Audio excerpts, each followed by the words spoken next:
From the jungles of South America, is this an unknown ape?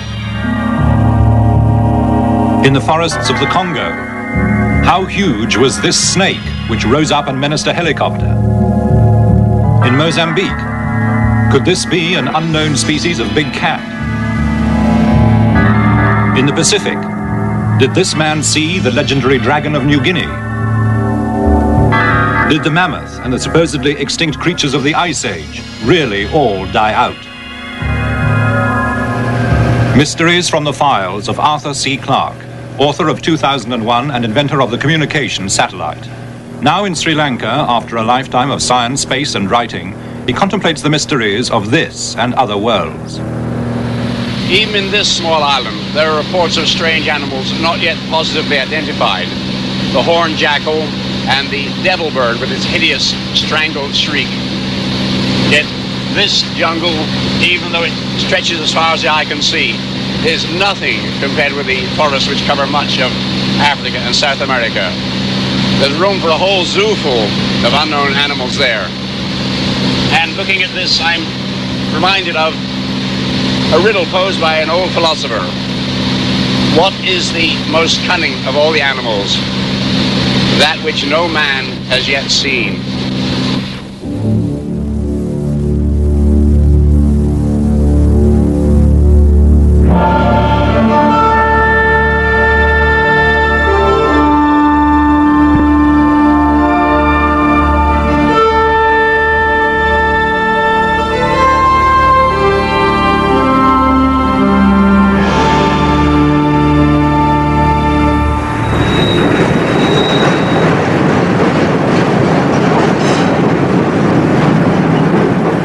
In downtown Chicago, the university's professor of biology on a shopping expedition.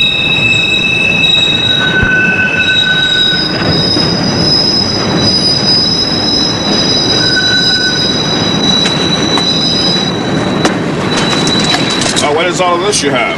Well, a jungle machete, a jungle hammock, some medical supplies for the tropics, and a backpack. Where are you off to with it? Well, you may not believe this, we're off to Africa to look for dinosaurs. For it's in the Congo that Professor Roy Mackal and his colleague, explorer James Powell, really believe, from many reports, that there may exist a living dinosaur, or something like it. The animal is described as being as big as an elephant, or at least as big as a hippopotamus. It has a long head and neck and a long tail. It has feet that are like a hippopotamus, but it has 3 claws on each of these feet. Every kind of animal that we can think of that is alive today doesn't fit this picture. The closest it comes to, and amazing as this may seem, is a dinosaur that is extinct perhaps 65 to 70 million years. It does have an almost perfect resemblance to certain types of dinosaurs, particularly the 3-clawed footprint. That's almost a trademark of certain long-necked dinosaurs. What really got me onto this was in 1976, I had a grant from the Explorers Club in New York to study rainforest crocodiles in the Gabon, which is a country immediately to the west of Congo. And since I had read about these reports, I decided to see if I could come across any similar information. So among the Fang tribesmen, I tried a little, you might say, flashcard test. I first of all showed them pictures of 5 animals which are reasonably common in the Gabon jungles. And in each case I would say, can you recognize this animal? What is it? He says, sure, of course, that's an elephant, that's a gorilla, that's a leopard, etc. These things live around here in the jungle, we know them. Then just as a control test, I showed him a picture of a bear. Now there are no bear in Africa so far as we know. And I said, do you know that animal? He said, no, we've never seen this, that animal will not live around here. Then, just matter-of-factly, I showed him this.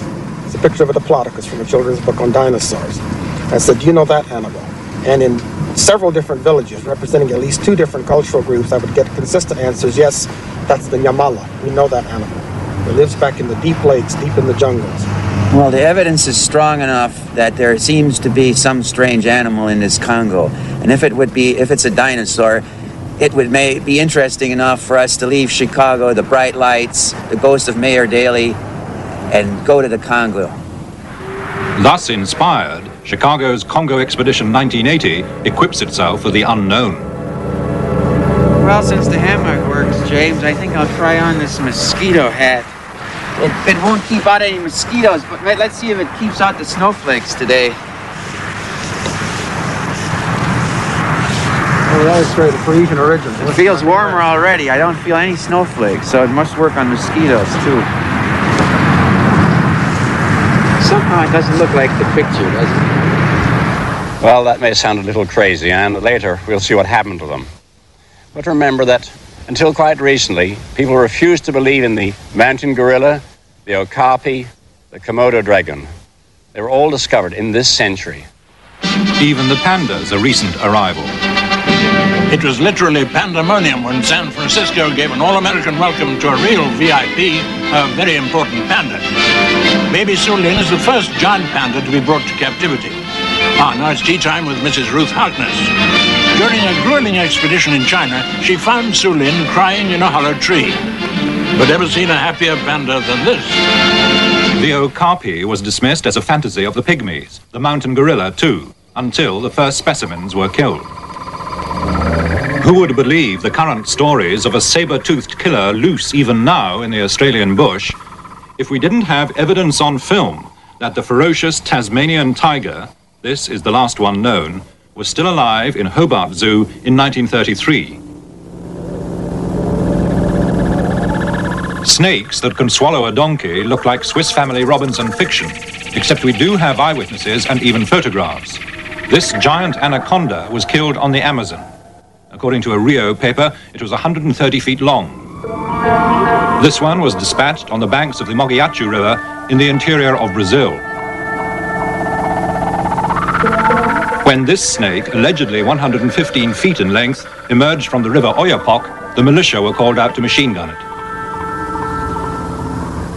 But it was in Africa, the Congo, that an undoubtedly monstrous specimen appeared to confront this Belgian helicopter pilot, Remy van Leerde, as he returned from a mission in 1959. So as we had a camera on board, I decided to make several passes over the hole where the snake was in able to let the man take a picture of it.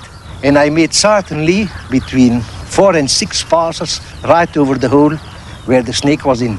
By then I was already flying for 25 years, so I have a very good experience of measuring things. And I would say the snake I saw there was close to 50 foot, close to 50 feet. I don't know, you say 50 foot or 50 feet, but very close to certainly. When from the Maracaibo jungle of Venezuela, these 4 gaunt and desperate figures emerged, the last remnants of a 20-strong expedition of Europeans who set off up the Rio Catatumbo 3 years before. All the rest had died, victims of fever or of the poisoned arrows of the Motilone Indians. But one of them, geologist Dr. Francis Delois, still had with him one extraordinary picture, which was to divide the zoological world for 50 years. Could it really be an unknown ape? Yes, said Georges Montandon, France's most eminent zoologist. And he christened it Amer Anthropoidis loisi, Lois's ape, though no ape had ever been known in America. But his deadly rival across the channel, Sir Arthur Keith, Fellow of the Royal Society, denounced the whole thing as a fraud or a nonsense. With academic scorn, he quoted Delois's own account in the Illustrated London News, telling of 2 creatures which had attacked Delois's party by the unorthodox means of defecating into their hands and throwing their droppings at the foe. The creature was merely a South American spider monkey, said Sir Arthur, with the tail either cut off or hidden. Dr. Montandon was not to be intimidated. He got his cousin, who worked for Standard Oil in Tulsa, Oklahoma, to send him a standard petrol tin packing case, as seen in the original photograph. Upon this, Montandon placed first a standard spider monkey, and then a standard Frenchman.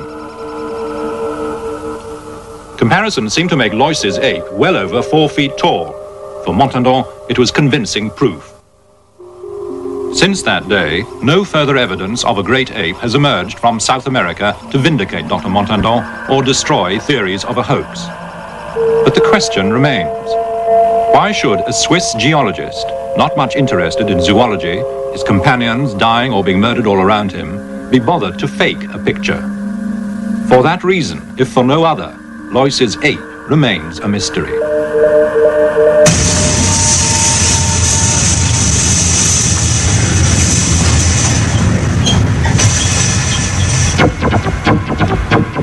But the mystery of the king cheetah, for 50 years the obsession of white hunters in southern Africa, does now seem near a solution. Paul and Lena Bottriel sold everything they had, even their house, in order to pursue the legend of a beast, ferocious and striped, more like a tiger, which ran with the cheetahs. The normal cheetah we've known of for 5,000 years, and they've been absolutely identical. The Kubla Khan had 1,000 in his kennels, and many of these great princes and kings have had paintings and wall edgings done, and they've all shown the cheetah as we know, the normal spotted cheetah used for hunting, and there's been no difference for 5,000 years. And suddenly, in the last 50 years, we've come up with a cheetah which has these stripes, and it's completely different. There are some 26 skins.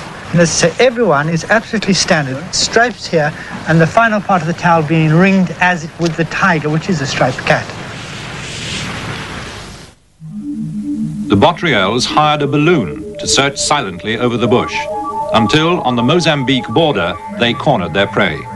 And it was finally in Kruger Park that we found a live king cheetah that had been there for a number of years, and no one had really known about it, photographed it and filmed it. This is the only known film of the striped king cheetah, running here with ordinary spotted cheetahs.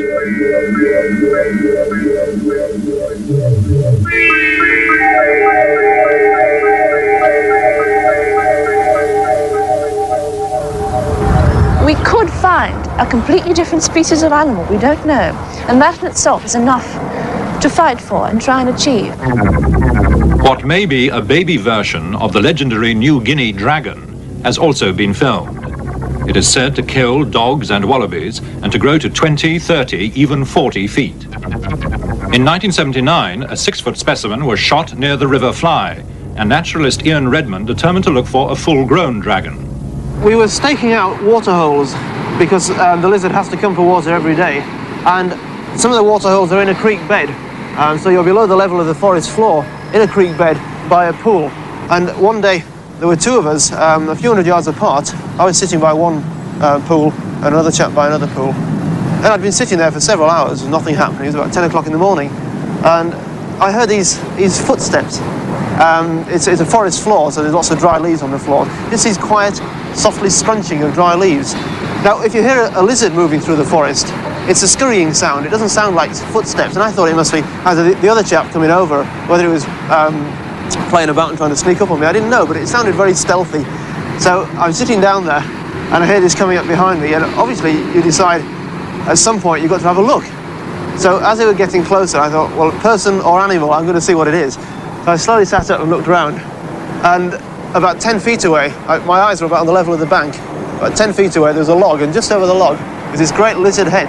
Now I couldn't see the whole body, but I could see that the head and shoulders were a lot bigger than the one which had been shot.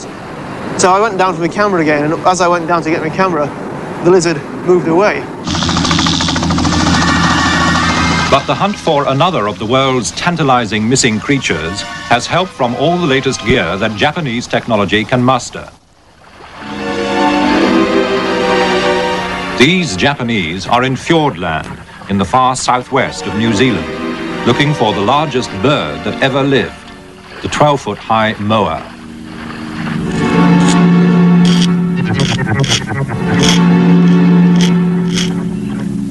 Excavations all over South Island have produced the massive bones of the moa. Flocks of their skeletons dominate New Zealand's museums.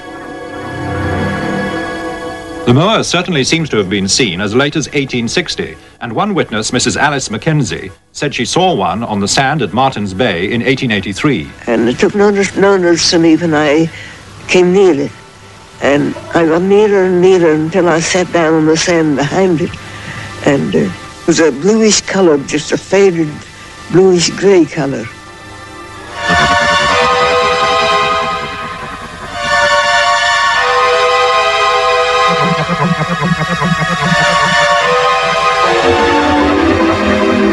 From the structure of the neck and head bones, and with the help of a computer, the Japanese have ingeniously constructed what they believe may have been the call of the moa.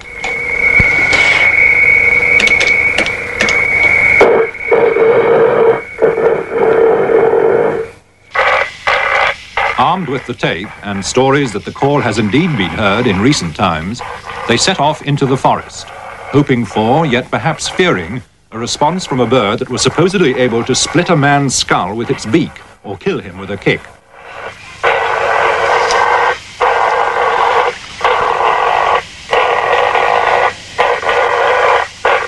Sadly, there was no reply.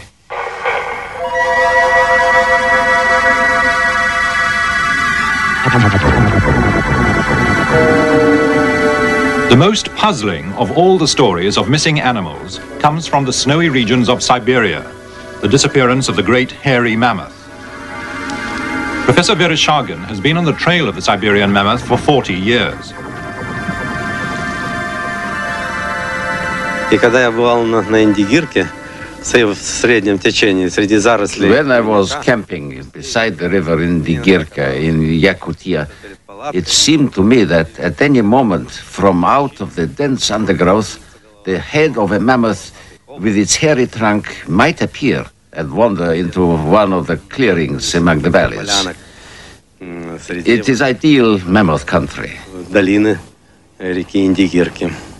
On expeditions to Yakutia in the far north of Siberia, Professor Vereshchagin and other Soviet scientists have found the tusks and bones of hundreds of thousands of mammoths, which seem to have died in some sudden catastrophe. But back in Leningrad, Professor Vereshchagin does have one of the remarkable specimens which just occasionally emerge from the frozen soil of the tundra. A whole mammoth, fresh frozen for 10,000 years. This is the Berezovka mammoth, just as it was found having fallen down a ravine and been asphyxiated. И вот эта внезапная смерть, она подтверждается несколькими... Its pelvis was broken, and in its mouth there was still a piece of food, a clump of grass which had not yet been chewed. There have always been tales that mammoths still live in Siberia. And then, in 1977, some Soviet gold miners found a baby mammoth in almost perfect condition. Amid great excitement, it was brought back to the Leningrad Museum. But Professor Vereshchagin is sure it died at least 10,000 years ago. The mother was killed by hunters. This baby was wounded by a spear in the right leg. It managed to get away, but died of starvation. But the discovery of the baby mammoth has produced a possibility even more exotic than the thought that the mammoth could be still alive. Next time a mammoth is found, Russian scientists are going to take some of its frozen body cells and try to clone it. That is, grow, as is now theoretically possible, a new living mammoth from the cells of a body dead but preserved for 10,000 years.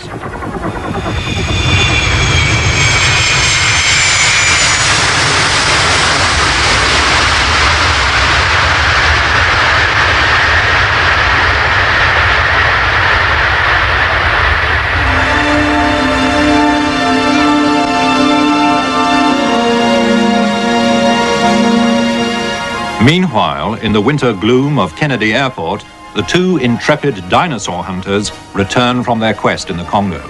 This expedition into the Congo was the most difficult thing that we've ever done, but it was well worth it. It was both the best and the worst that I've been on. In the sense, it was the worst in terms of the difficulties encountered, but it's the most exciting in the results of any of the African things I've been on. I remember walking through muck, slipping into slime up to my ankles, up to my waist at times. I remember the complete exhaustion every half an hour. When you couldn't get another breath of fresh air, you couldn't take another step. We were looking for eyewitness observers, and we gradually began to zero in on the geographical part of this area where eyewitness observers were concentrated. And using that technique, we were able to come to the center of the reports, to a place where actually the animals are alleged to be. They told us about how, about 1959, 3 of these animals, possibly 2, had been coming into Klay, and this had disturbed the fishing of the pygmies. So the pygmies decided they're going to stop this and started to drive stakes in across the opening into the lake. This prevented the animals from coming in, but one was while it was attempting to get through the stakes, was speared by the pygmies. They proceeded to kill the animal and cut it up into slices. The report from the observer was that it took forever because of the long tail and the long neck. They described it as being about 30 feet long, with a head and neck 2 to 3 meters long, some 6 to 9 feet, looking much like a large snake, but attached to a thick body. What was maddening about it was that at Adipena, we were, I would say, about 25 airline miles from Clarke, which is one of the places where there might conceivably still be living specimens of this creature. We were unable to reach the lake because it would have taken from 2 to 3 days to get into the lake, a comfortable amount of time to march out, and we would have wanted to stay, sometime at the lake. And we would not have had time to get out of the country before our visas expired. As we went along and gathered this information, I became more and more convinced that we are dealing with a real animal, perhaps extinct in a very recent past, but still a real animal. Yet, if we believe what the Congolese and the Pygmies told us, the animals are still alive today in certain parts of the Bai River, which is a tributary of the Likwala, perhaps even in the Likwala and perhaps Lake Kelly. We conclude that there is indeed a real animal and that this animal is a species which is unknown to science in a living form. So this case remains not proven. But if our exhausted heroes had been able to get their visas extended, they might have found what they were looking for. I think we've given enough evidence to suggest that very large, strange, and possibly amazing creatures may still exist in the remote places of this world. But while they're protected by jungles and swamps and various African bureaucracies, they may be safe from detection for a long time to come.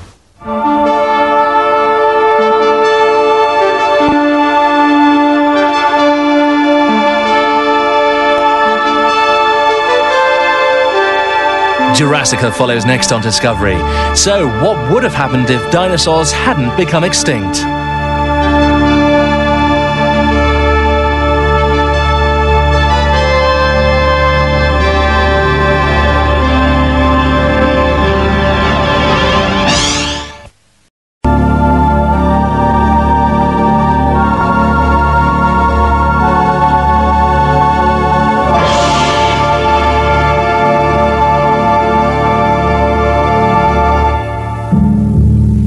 From the jungles of South America, is this an unknown ape?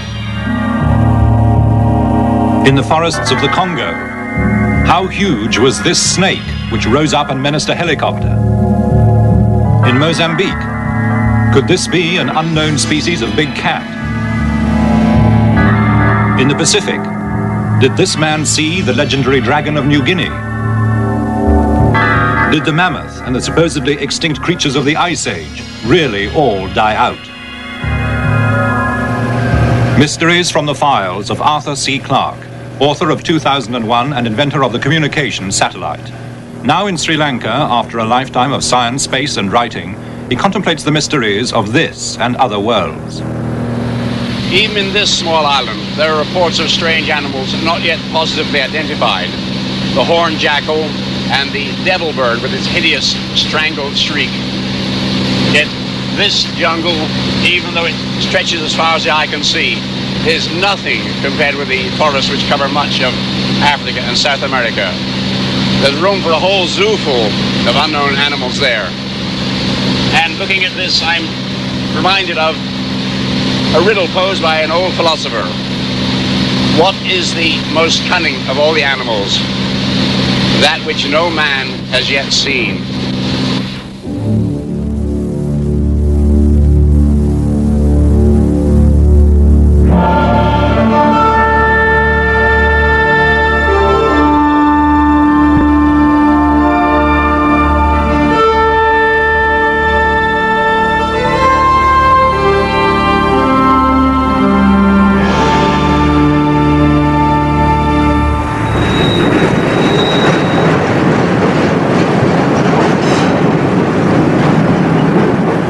In downtown Chicago, the university's professor of biology on a shopping expedition.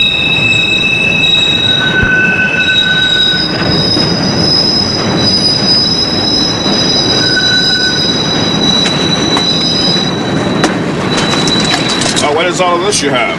Well, a jungle machete, a jungle hammock, some medical supplies for the tropics, and a backpack. Where are you off to with it? Well, you may not believe this, we're off to Africa to look for dinosaurs. For it's in the Congo that Professor Roy Mackall and his colleague, explorer James Powell, really believe, from many reports, that there may exist a living dinosaur, or something like it. The animal is described as being as big as an elephant, or at least as big as a hippopotamus. It has a long head and neck and a long tail. It has feet that are like a hippopotamus, but it has 3 claws on each of these feet. Every kind of animal that we can think of that is alive today doesn't fit this picture. The closest it comes to, and amazing as this may seem, is a dinosaur that is extinct